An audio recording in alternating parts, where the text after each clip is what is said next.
你是不是也有过这种经验？就是年初的时候立下很多目标，说要减重啊，学新东西啊，或者工作上要怎样怎样。结果呢，年底一回头看，好像又没做到。这种感觉我相信很多人都有啦。对，真的蛮常见的。而且很多人第一个反应就是怪自己，说哎呀，我就是没毅力啦。但我们今天想聊的是，会不会问题其实不在毅力？可能是更根本的，就是你一开始设定目标的那个方法，本身就不太对。这倒是有意思。这也就是我们今天要来深入看看的主题，一个可能你听过，但搞不好没有真的那么了解的工具。SMART 原则。我们手边有一些资料啦，有比较像百科那种介绍的，也有一些部落格文章分析的蛮深入的，还有学术研究的摘要，甚至还有谈到企业怎么实际去用。对，所以我们这次的任务就是要跟你一起好好搞清楚这个 SMART它到底只是个听起来很炫的管理名词，还是说它真的有办法帮我们把那些想法变成可以实现的东西。好那我们就来拆解看看它里面到底是什么。其实它也不是突然冒出来的，概念上最早可以追溯到那个管理大师彼得·杜拉克，他在1954年就提过目标管理 MBO 的概念。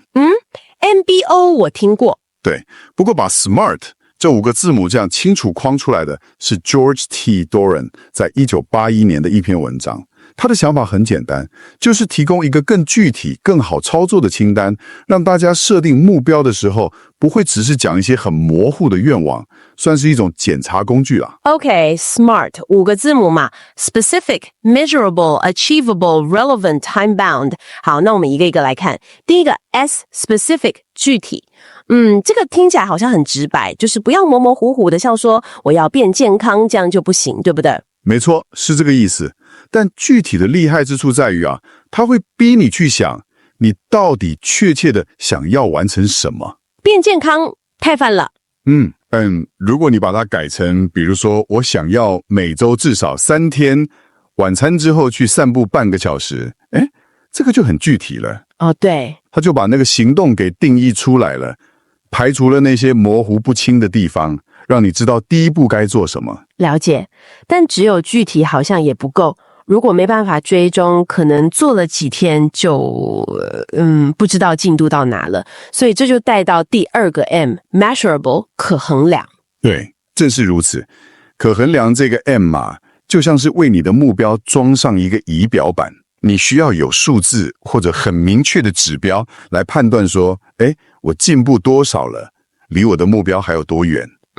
就像刚刚那个散步的例子，你可以衡量这礼拜完成了几天散步，或者每次散步走了多久时间。有了这种可以量化的数据，你才能比较客观的去评估嘛，而不是光凭感觉。好，所以目标要具体 S， 然后也要能够追踪 M。 再来是 A Achievable 可达成。这个 A 好像有点学问，听说有不同的解释。对，这个蛮有趣的。最常见的解释就是可达成嘛，意思是说你设定的目标可能可以有点挑战，但基本上应该要在你现在的能力资源范围内努力一下是可以做到的。比如说你设定一个月内要学会讲很流利的法文，这对大部分人来说可能就不太 achievable。就我懂，目标设太远，可能一开始就想放弃了。完全正确。不过有一些资料也会把 A 解释成 assignable， 就是可分配的。这在团队里面可能比较会用到，就是这个目标能不能很清楚的交给某个人去负责。甚至还有看过 realistic 现实的这种说法。但不管哪种解释核心精神都一样，你的目标不能是空中楼阁，一定得脚踏实地。这也是很多人定目标时容易忽略的点，就是一股脑热情冲上来，设了一个看起来很棒但根本做不到的目标。这点我很有感。好，下一个是 R Relevant 相关性。这个意思应该是说，你定的目标要跟你整体的大方向有关系。是的，没错。你的这个目标啊，应该是要为了某个更大的目的服务。比如说，如果你今年的个人大目标是提升职场竞争力，那设定一个去完成一个线上的数据分析课程，这个目标就很有相关性嘛。但如果你设定的是学会做杯子蛋糕，除非你刚好想转行当甜点师傅了啊，不然这个目标跟提升职场竞争力的相关性可能就比较低一点。了解。不过这里我有一个疑问呢 ，relevant 好像比较是从目标本身跟大方向的关系来看，但如果比如说公司只派一个目标给我，它跟我职位的确是相关的，但我自己心里觉得超没意义，甚至有点排斥，那这样 SMART 还有效吗？这个 relevant 好像没有处理到我做这件事的动力或是认同感。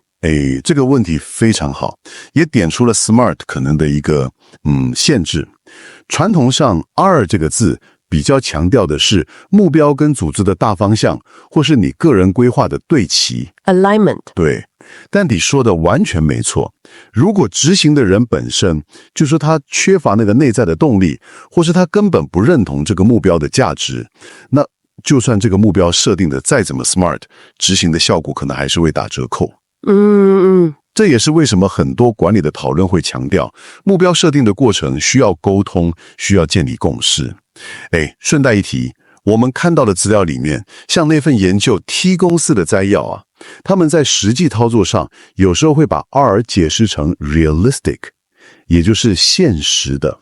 现实的。对，他们会更强调这个目标要能够实际展现出绩效，而且对公司要有正面的影响。这其实也反映了在组织里面，大家可能更看重结果导向这种比较现实的考量啊。原来是这样。好，那最后一个 T time bound 有时限，这个应该最好懂了，就是任何目标都要有个截止日期嘛，不然很容易一直拖下去。对，没错 ，deadline 绝对是生产力的一大推手。设定一个很明确的时间范围，比如说我必须在3个月内完成那个线上数据分析课程，这样就能创造一种紧迫感。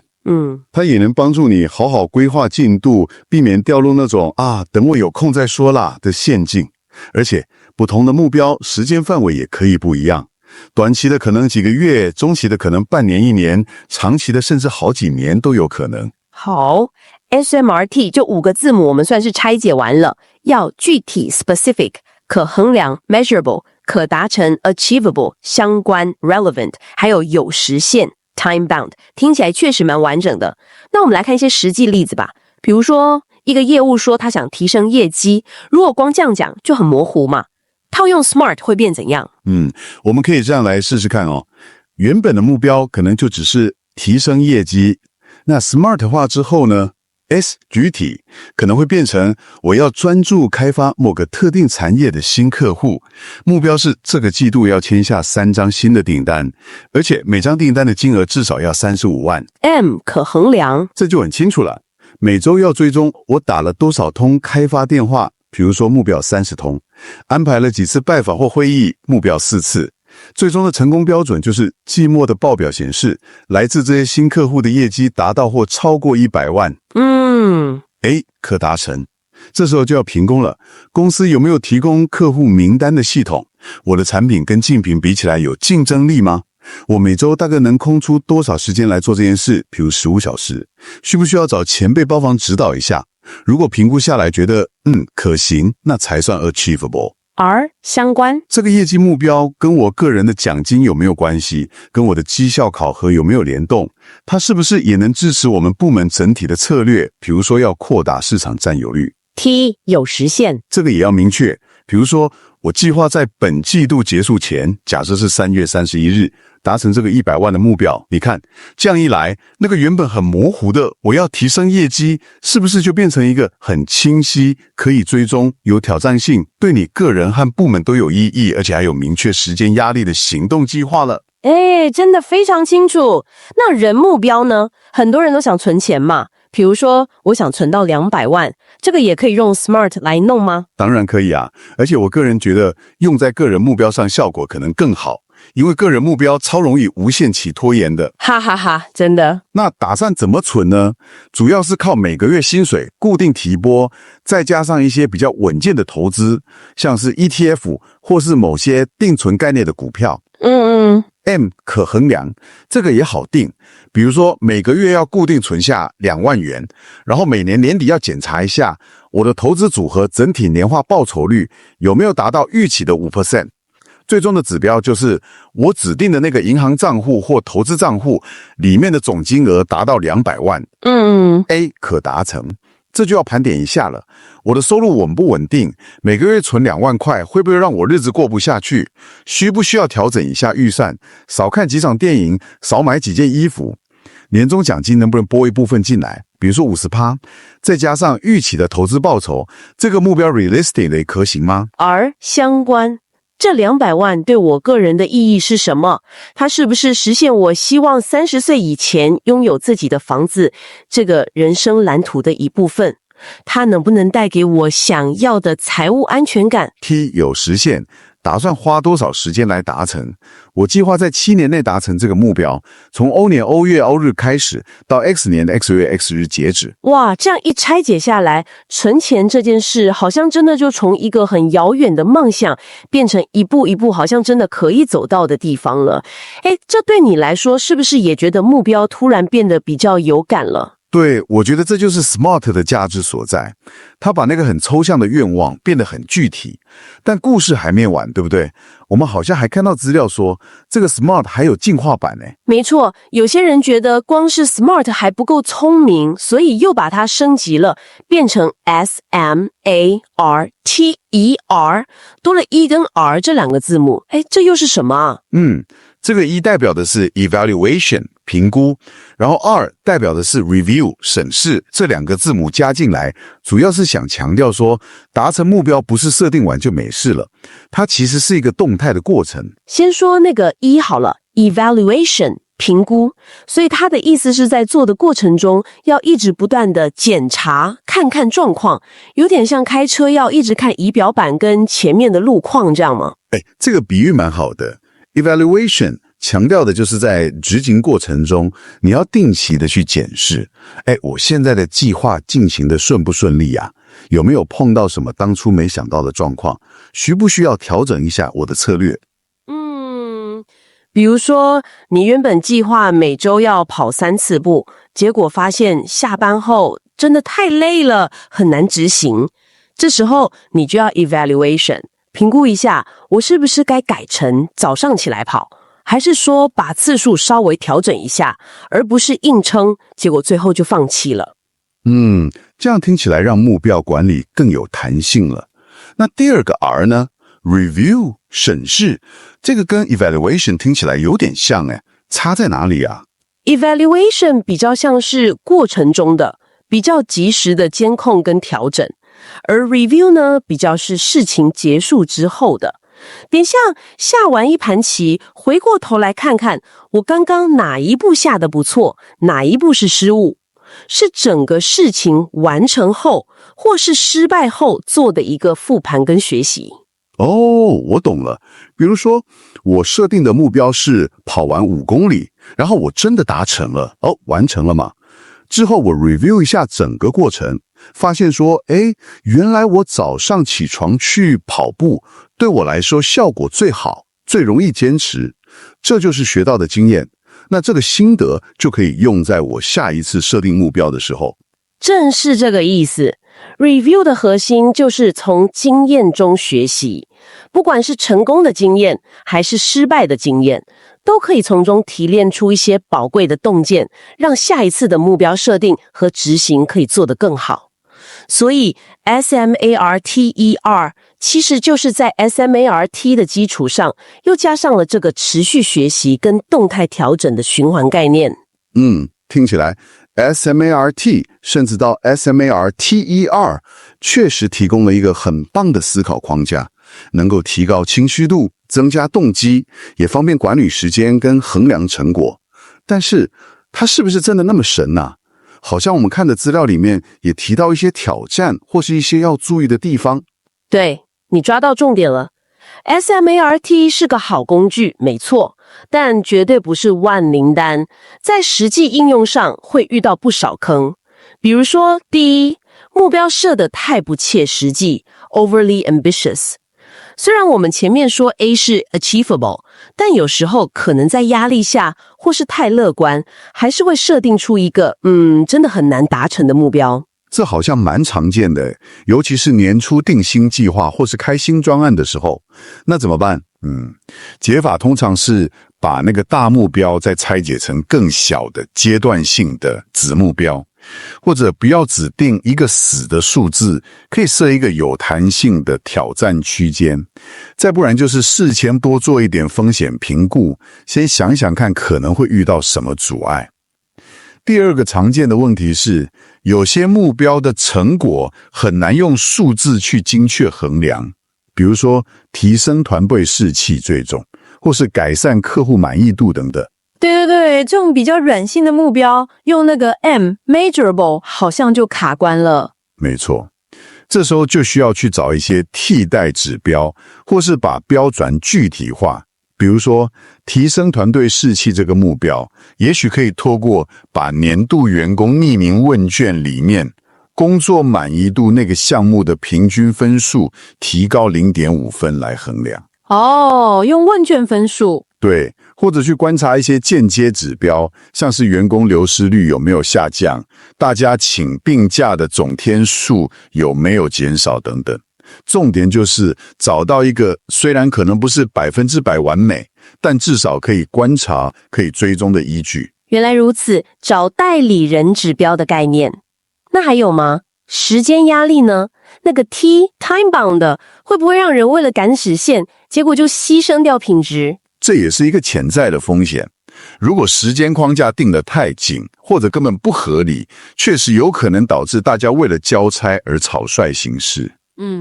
解法就是设定时间的时候，要基于对这个任务复杂度的现实评估，而且最好预留一些合理的缓冲时间，而不是老板拍脑袋随便决定一个日期。另外还有资源的问题啊。假设目标 relevant R 又 achievable A， 但公司或主管就是不给资源，要人没人，要钱没钱，那怎么办？这个就牵涉到目标设定之前的沟通，还有资源的盘点了。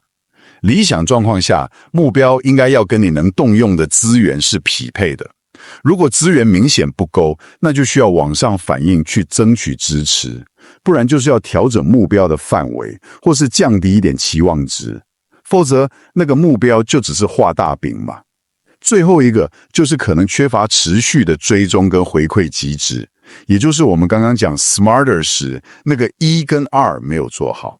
就是目标设定完，然后就把它丢在一边，到年底才突然想起来。就是建立定期的检视会议或者回报的机制，可能是每周、每月或每季，利用一些小目标或里程碑来监控进度。